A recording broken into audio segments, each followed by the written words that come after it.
Alrighty team, up next we've got our Copenhagen Short Leaver. So this is basically now we're moving in the position. We've gone through how to set up for your Copenhagen regression, again working that short lever.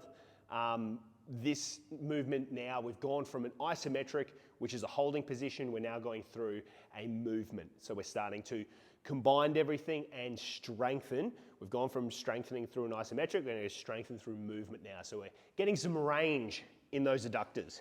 So again, just as normal team, we're going to be setting up, making sure we've got a nice straight line from shoulder down to knee. From here, because we're going to be moving, we want to drop those hips down and then drive them up as high as we can.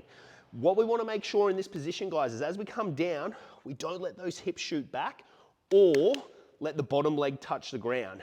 So we're moving through, getting that nice big drive up. The whole time we're squeezing those glutes as well, and we're trying to contract that adductor.